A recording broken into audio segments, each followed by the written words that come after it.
우리가 그 인생을 살다가 보면 무언가 한 가지에 꽂히면 그것에만 많은 관심을 두게 될 때가 있습니다. 그렇죠. 예를 들어서 저는 얼마 전에 헬스 운동하는 거에 꽂혀서 하루 종일 운동해서 이제 근육 만드는데 거기 약간 좀 집착을 했었습니다. 그래서 피곤해도 거의 빠지지 않고 매일 헬스장에 가서 열심히 쇠질이라 그러죠. 쇠질이라 그러죠. 무거운 역기를 들면서 뭐 얼마 있지도 않는 근육이지만 그걸 잘하는 걸 보면서 이렇게 많이 기쁨을 느꼈습니다. 뭐 식단 관리도 하고 뭐 집에 그리고 나서 집에 와가지고 우통 다 벗고 그걸 보면서 괜히 없는 근육 조금이라도 더 자랐나 이렇게 막 살펴보면서 뭐 포즈도 잡고 막 그렇게 쇼를 했었죠. 했었습니다. 그리고 맨날 운동하는 뭐 유튜브 영상 이런 것도 찾아보고 또 길 가더라도 괜히 몸 좋은 사람 이제 한번 더 쳐다보게 되고 막 그렇게 했었던 것 같습니다. 그런데 이렇게 운동에 꽂혀서 이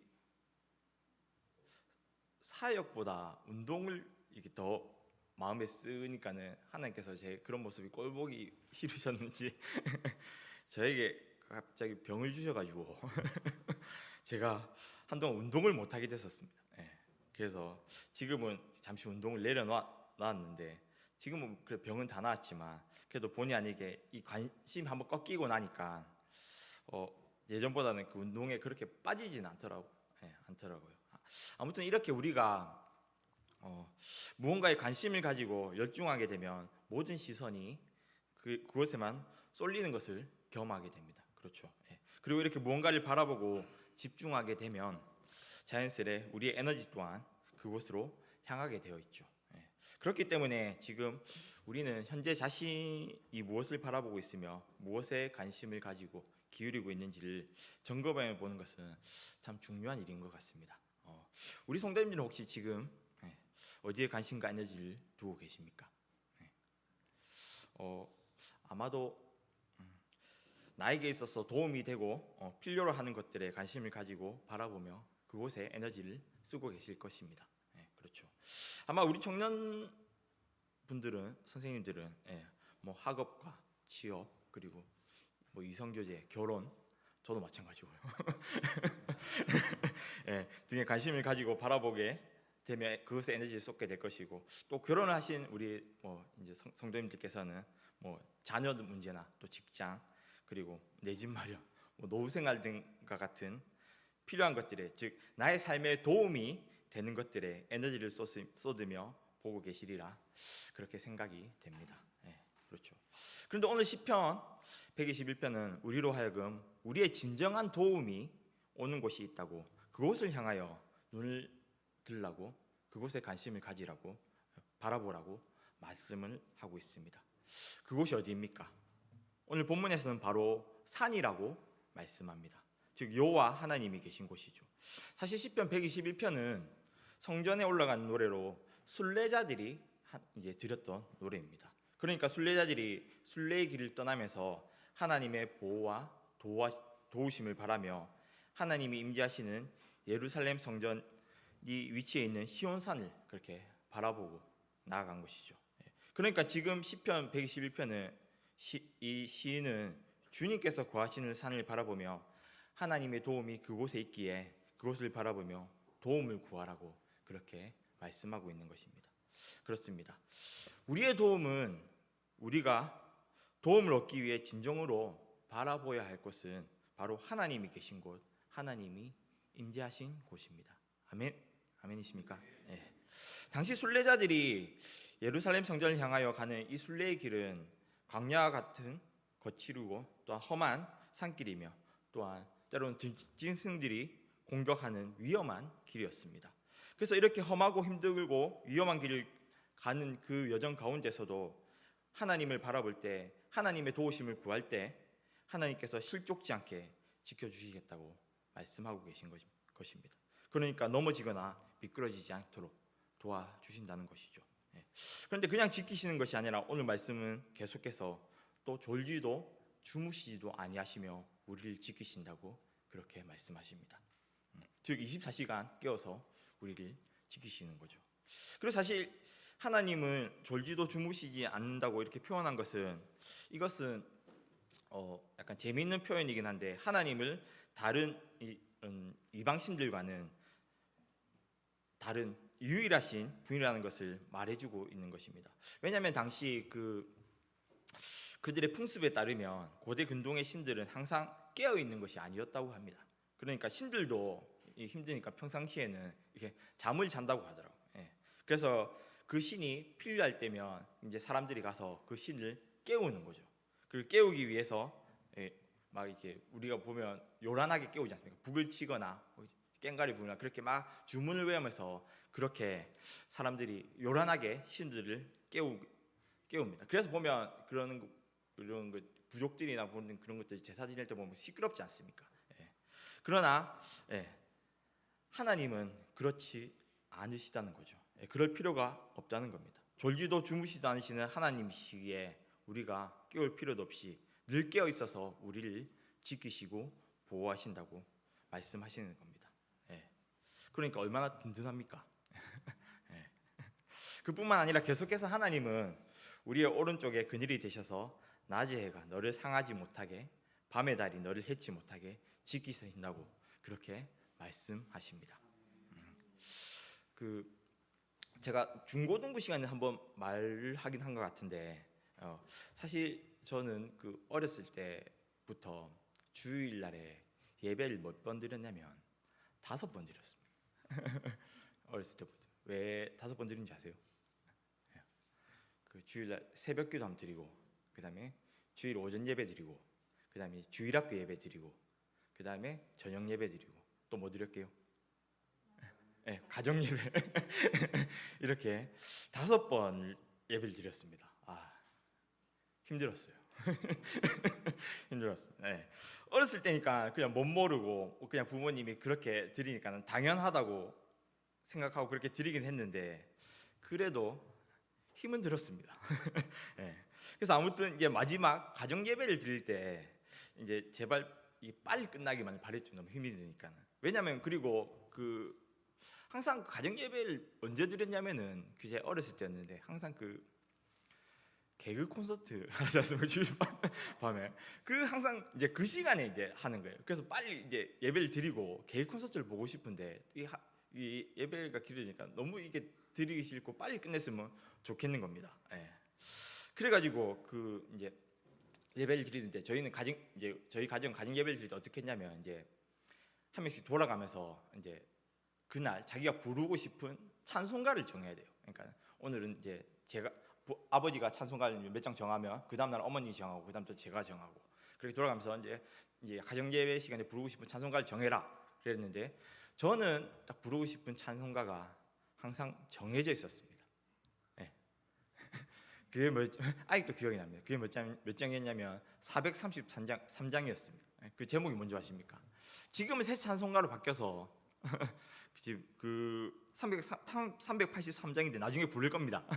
부를 건데 뭐였냐면 눈을 들어 산을 보니, 그 찬송가였습니다. 제가 왜 그 찬송가 불렀는지 아십니까? 부르자 했는지 아십니까? 네. 그렇죠. 보통 다른 찬송가는 4절 아니면 5절까지 있는데 그 찬송가는 딱 2절까지밖에 없었어요. 그래서 사실은 뭐 이렇게 1장 이런 거 이 천지가 만물들아 이런 걸 하고 싶은데 그건 너무 눈치가 보이고 그래서 제대로 되고 그냥 평범한 찬송가 중에 제일 짧은 거, 빨리 끝나는 걸 불러야 빨리 끝나니까는, 그래서 저는 무조건 433장 부르자고 부모님께 그렇게 얘기를 했었습니다. 예. 그런데 항상 저는 이 찬송가를 부르면서 의문이 하나가 있었습니다. 그게 뭐였냐면, 그 찬송가 가사에 보면 이렇게 나오지 않습니까? 낮의 해와 밤의 달이 너를 상치 않겠네 라고 그렇게 말합니다. 예. 그러니까 지금 낮의 해와 밤의 달이 우리를 공격한다는 말이잖아요. 다시 말하면.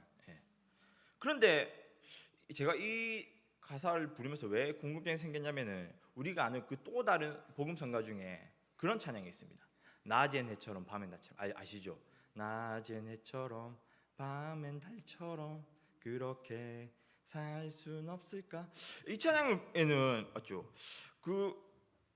해와 달이 세상을 비추는 좋은 역할을 하는 것으로 표현되어 있는데, 오늘 시편 121편에 해와 달은 우리를 공격하는 나쁜 것으로 그렇게 표현되어 있지 않습니까? 그래서 이 해와 달이 좋은 건지 나쁜 건지 이 어린 나이 항상 이게 의문이 들었었습니다. 예. 그러나 나중에 이제 이 가사의 의미를 이제 출애굽기를 통해서 제가 이해하게 되었습니다. 다들 아시겠지만 이제 출애굽한 이스라엘 백성들이 이제 이스라엘 백성들을 모세가 가나안 땅으로 이끌고 가면서 광야에서 하나님의 인도하심을 받는데 어떻게 받습니까? 예, 그렇죠. 예, 바로 불기둥과 구름기둥이 움직이는 대로 인도를 받습니다. 예, 구름기둥과 불기둥이 움직이면 그들도 움직이고 멈추면 또 같이 멈추고 거기에 또 진을 쳤죠. 그래서 마치 저는 구름기둥과 불기둥은 내비게이션처럼 길을 안내하는 용도로만 있는 줄 알았었습니다. 그런데 그것뿐만 아니라 구름기둥과 불기둥은 다른 용도가 또 있었던 거죠.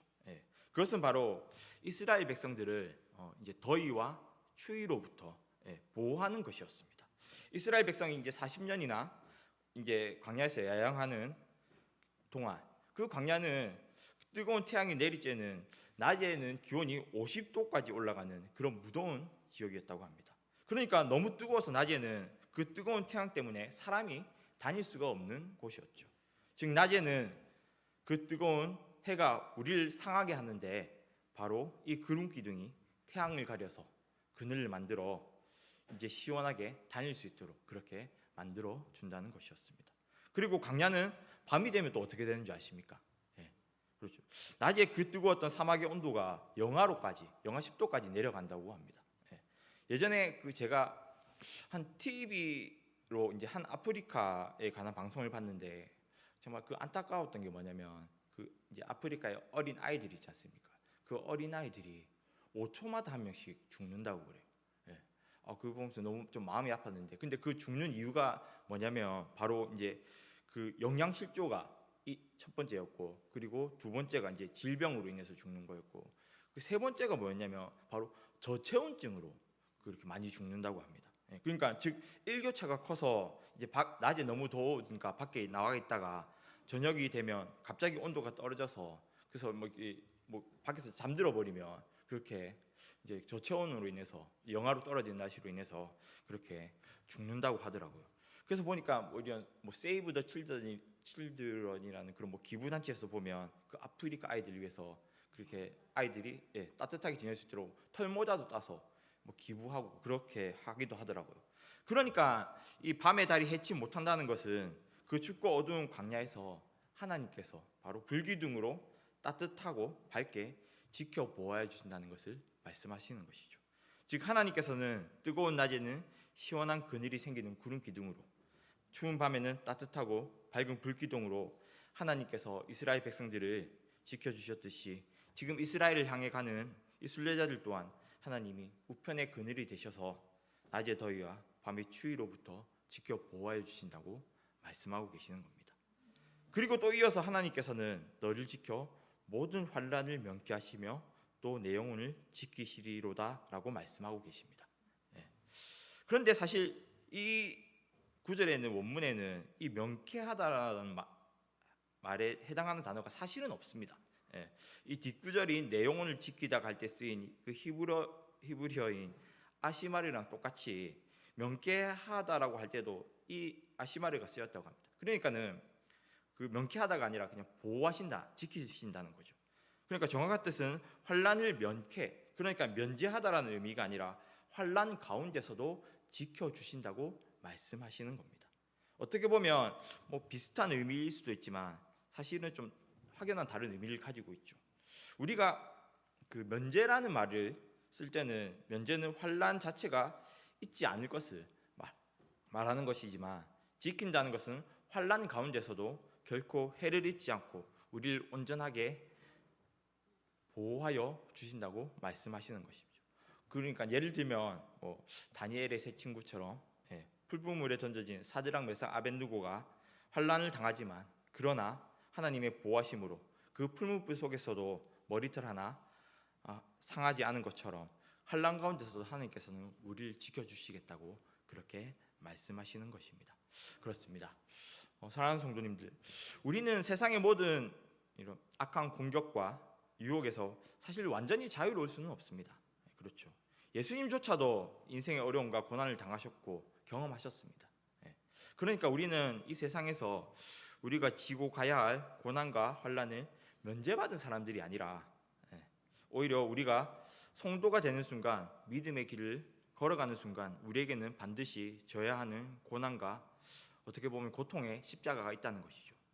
그럼에도 불구하고 우리가 이 길을 걸어가는 순간, 이 믿음의 길을 걸어가는 순간 우리에게는 반드시 하나님께서 함께 하시고 보호하시고 지키시겠다고 말씀하시는 겁니다.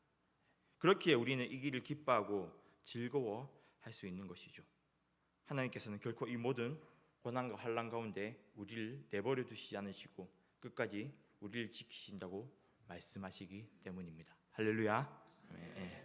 이처럼 하나님께서는 우리를 실족하지 않게 지키시며 졸지도 주무시지도 않으시고 지키시며 우편에 그늘이 되셔서 낮의 해와 밤의 달로 지키시며 또 환난 가운데서 지키시며 또한 마지막으로 너의 출입을 지키신다고 말씀하십니다.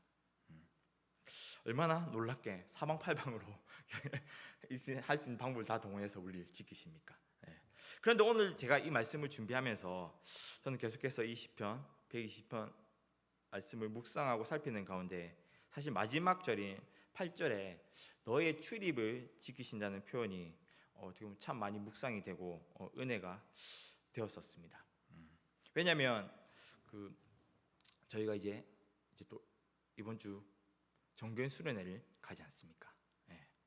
그래서 정교인 수련회 가기 전에 사실 제가 이제 우리 성도님들 이제 가시는 이제 인원 파악하려고 이제 다 파악하고 못 가시는 분들에게 어르신들 전화를 이제 드렸습니다. 돌아가면서 이제 파악을 해야 되니까 드렸는데 그래서 이제 못 가시는 분들 참여 독려도 하고 이렇게 안부도 묻고 그렇게 했었습니다. 그래서 이제 파악하는 가운데 많은 분들이 은혜로 참석하시지만 안타깝게도 일부 참석을 또 못하시는 분들이 계시고 또 참석하시는 어르신들 중에서도 많은 걱정을 하시더라고요.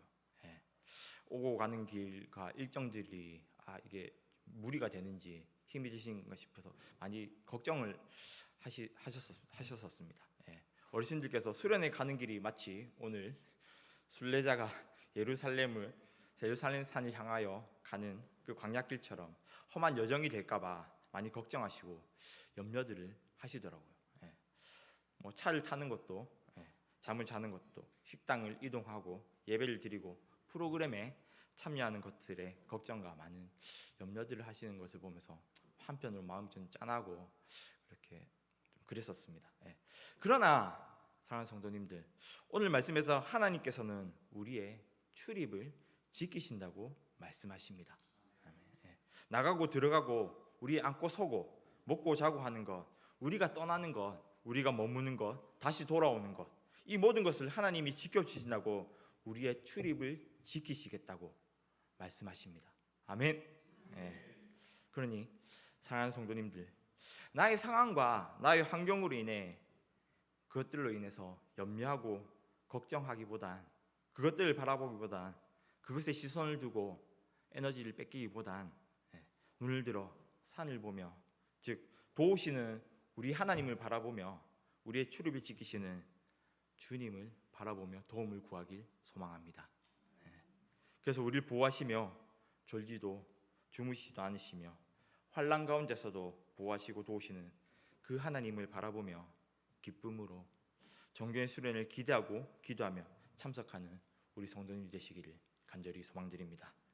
그리고 그러한 수련하게 되도록 우리 담임 목사님과 우리 준비위원들이 정말 잘 열심히 준비하고 있습니다. 그러니까 너무 염려하거나 걱정 안 하셔도 됩니다. 그리고 사실 어디를 둘러보아도 사실 이 세상에서는 우리를 안전하게 거하게 하는 초소는 없죠. 우리 수련회 안 가고 집에 있는다고 해서 다 안전하고 편하다고 말할 수는 없습니다. 아니 오히려 집에 있는 것보다도 가면 밥 해주죠. 그리고 재워드리죠. 그리고 또 놀아드리죠. 얼마나 좋습니까? 저만 좋나요? 아무튼 얼마나 아무것도 안 하고 그러니까 다 해드리니까 얼마나 편하고 좋지 않습니까? 아닙니까? 아, 아닌가요? 아무튼 우리가 꼭 수련회뿐만이 아니더라도 우리의 삶 가운데 항상 지키시고 보호하시고 함께하시는 우리의 도움이 되시는 하나님을 바라보면서 날마다 하나님의 은혜 안에 거하는 삶을 살아가시는 우리 부산 충무교회 성도님 되시기를 간절히 소망드립니다. 아멘. 네, 기도드리겠습니다.